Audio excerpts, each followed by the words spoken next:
What's up, guys? Oddball back, and today we're gonna do a color combination I thought of, and I think it would work very well. Let me adjust that lighting. We're gonna do pink and blue because why not? I think the color combination goes well. Granted, it gives me, I don't know why, it gives me like 80s vibes or old school Taco Bell vibes. I don't know why. I don't know if it was like just something popped in my head and it's like thinking about Taco Bell back in like the 90s with the like blue and teal and kind of like that purplish pink color they used to do on all the stuff. Like the bell itself used to be kind of like, if I'm remembering right, this might be a Mandela effect, but I remember the bell being kind of this pinkish color. But pink and blue. I thought, why not? This ought to be pretty interesting. We're going with a 32nd ounce number 4 jig head painted hot pink, and boy, I can say that's looking mighty bright. Using this hot pink 210 denier, we're going to start by tying at the head, and I apologize for how crazy my hair looks right now. I didn't feel good today. Woke up, felt like crap, so I stayed home and slept half the day. But we have bounced back, and I got that tied off where I want it. So, with that being said, got the hot pink. Figured we'll do some of this lighter pink for the tail. And pull off a strand. And this is going to be the only color I throw in this. So we're going to get a pretty good fluffing of this. Yeah, I want all that. Alright, yeah, I want this to be a bushy tail. So we're going to use that whole piece. Do a few loose wraps, and then we tighten it down. Oh, apparently I grabbed 2 feathers. Didn't realize that. Oh well, this is going to be a fluffy bug. Alright, we come in behind and lock it in. And get the old scissors for the snippy snip. I said snippy snip. Okay. Sometimes things don't want to cooperate the way you want them to. But that's life. And we're going to bury that. Alright. As for flashing, I've got a few different options here.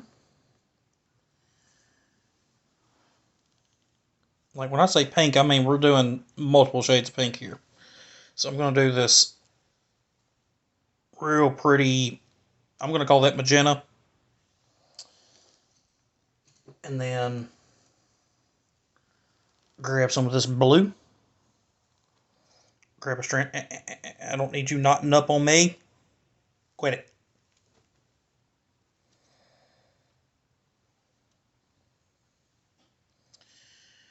I'm going to pull a strand of blue out. Throw that back on the rack. Get these lined up together. Let's see if quality control did it on these two, because I have not used this pink yet. Alright now. Yeah, they're roughly the same length, so we're going to find that happy median.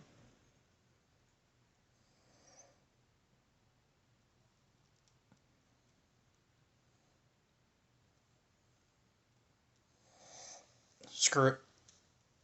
I'm not going to use all of it in one go, so we'll get in here and snip. Fold. Okay. and fold it over again. One side trying to be longer than the other. What gives? Alright.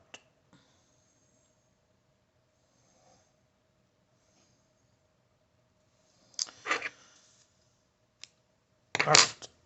So we got our pieces. We'll do a piece of blue and a piece of pink. We'll tie those in together.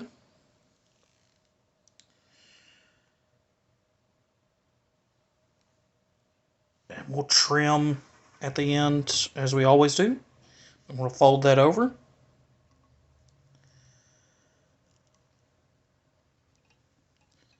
And we're going to tie it in. And it doesn't take much to tie these in. It's just, you're basically just wanting to make sure you got enough coverage on it to keep it in place. And I always put it in the spring to keep it where I want it. That way it doesn't get in the way whenever I'm trying to tie in the chenille and whatnot. Alright. Fold over. Let's do the other side. That should work. If I'm a little bit off, that's okay. Because this is a handmade product. You can have a few blemishes here and there. That's what makes it unique. Which I've gotten pretty good about getting them lined up where I want them. Alright, so with that being said, we're going to do blue and this magenta color. We'll pull out about 6 to 8 inches of blue. And we're going to pull out about 6 to 8 inches of pink. Which I could have done my lighter pink to match the tail, but I really wasn't wanting to match that. Alright, this pink's a little bit on the dark side, but I think it'll highlight just fine. If I was feeling real froggy, I'd throw in a shade of that lighter pink, but I think 3 strands might be pushing it just a little too much. Alright, then we're going to lay this up here. Make sure we got our ends facing that way. That way, whenever we wrap, we can cover up our threads on the back where we tighten the feathers. And we're just going to tie that in. Make sure we get a good loop on that. And with these, I don't ever, I would say, if any of y'all have watched, or if you've watched my videos, you notice I don't go back like I do on the feathers and tie that in and cut. I just tie and bury. Because this stuff is so thin that whenever you go to wrap, it'll stay in place. That, and we can bury it, so, and that locks it in, and we'll roll it back up to the head. And we just start wrapping around.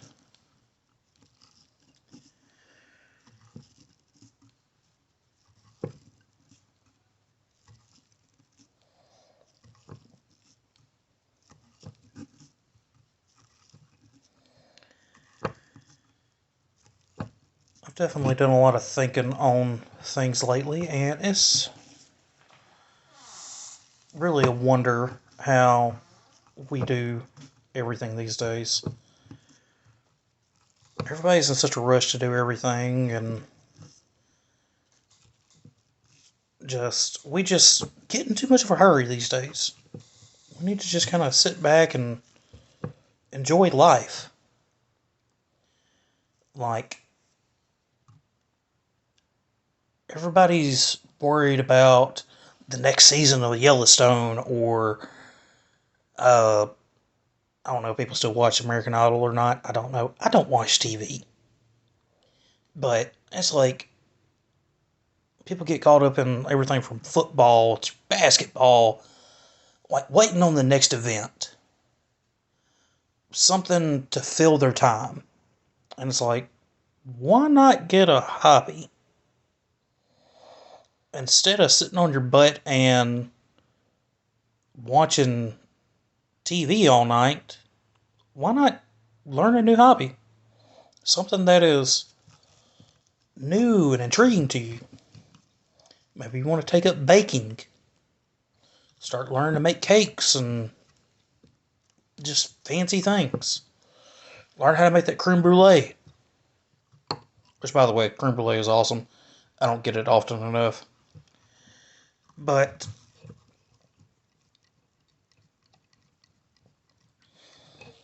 it's like my thing is like, aside from doing this, one of my passions is cooking. Like, I love to cook. And I have to say, I'm actually pretty good at it. Um, and I honestly believe I was blessed with the fact that I love to cook, and blessed with the fact that I had my grandma Vita, who I watched cook all the time whenever I was a kid. And I developed a passion of cooking like she had, because that old woman could cook. Now, I'm not as much of a old school cook. Like, I'm not going to throw down a pan of cornbread and peas, or a pan of cornbread and a thing of purple whole peas and whatever else. But, like, I like to try new stuff. Like, I'm very apt to try new recipes and try to make things from scratch. Like, I have a chicken Alfredo recipe that I love, and I measure nothing because I've learned my measurements of how much I need of everything, and I just eyeball it, and I make it from scratch. Or I say scratch. Like, I don't buy the jar of Alfredo sauce. No, I make my own sauce. And I take pride in that. And it comes out delicious. So find something that you're passionate about.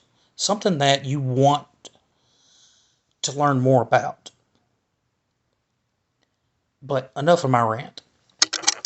Alright, so I got all the chenille tied in. I got that tied off and cut. So now we're going to do our wraps.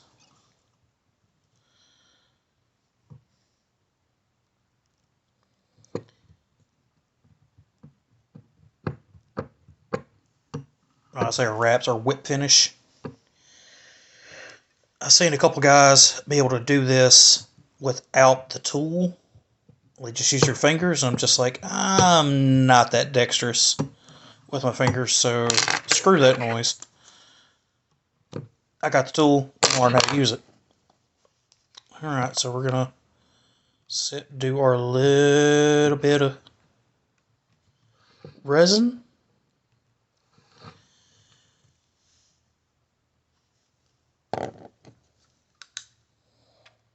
Ooh, that is a bright bug.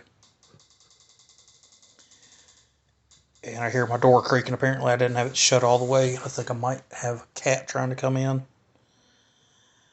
I do not need Marty and Buddy wreaking havoc in my house again. I love my boys, but they're outside cats, and they're going to stay outside. So,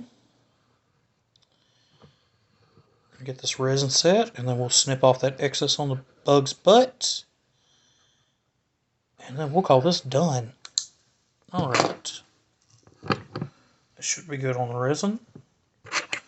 Go ahead and give this a little bit of a haircut. Beautiful. And looky there. We got us a pink and blue jig. That ought to catch something. Alright guys. That's all for this video. Keep tuned. I'll have more coming out. As I said, I'm working on getting better equipment to do this with. And here in a couple months, I'll have a new space to do this in. So just hold tight, and we'll work on it from there.